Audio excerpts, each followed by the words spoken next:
Good morning, it's 6:30 a.m. on Tuesday the 12th of March, and this is the 34th of 53 or so 5-mile consecutive walks. Oh God, I don't know where am I going, I don't know where I've been, but I'm walking.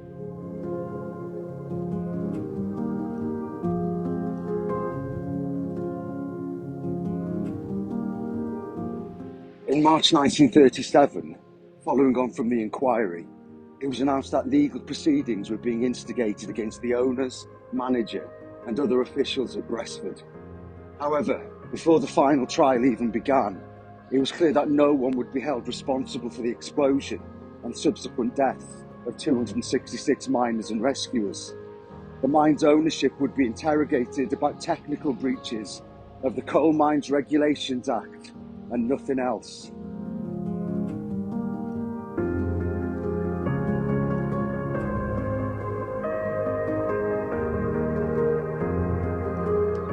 "42 summonses were raised in total against Bonsall, his deputies, and United Westminster and Wrexham Colleries Limited. The charges levelled against them would include the failure to provide adequate ventilation, the failure to take air measurements, the failure to keep records, and allowing shot firing without stone dusting.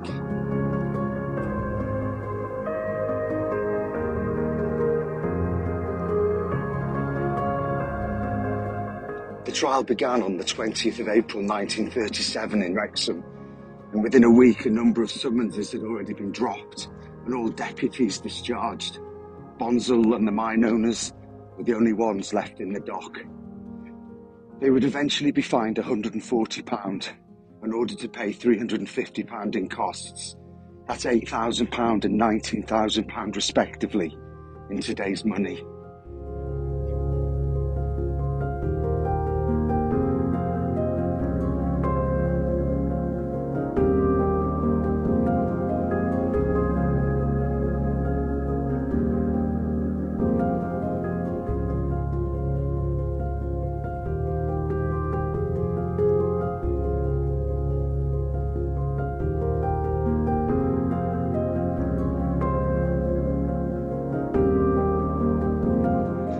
Back in 2006, a former police officer called Jerry Toms claimed in a BBC documentary entitled Buried Truth that mining bosses should have been prosecuted for manslaughter.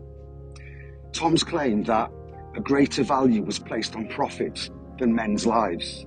In 1934, life really was cheap. Some believe these men were the victims of greed, and yet no one has been charged with their manslaughter. It's death on a horrific scale. Toms went on to state that Bonsall wasn't just negligent, he was acting criminally. He did not want to keep the ventilation records because they proved the mines were unsafe.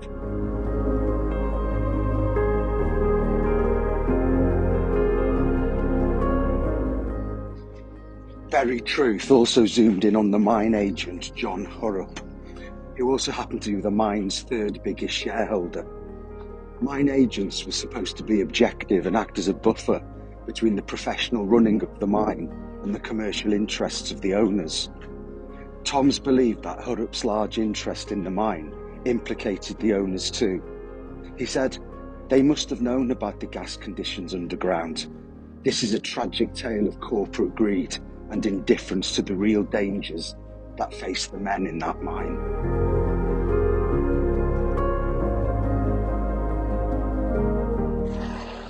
Ultimately, it was the responsibility of the mine's owners and the management to ensure the conditions in Gresford were safe to work in, and in that duty, they failed.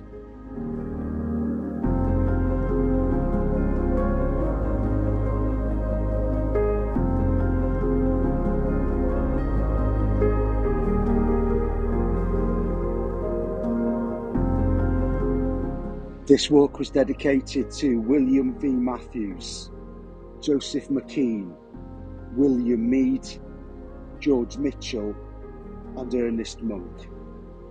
And today's song is Chartist Anthem by Chumbawamba.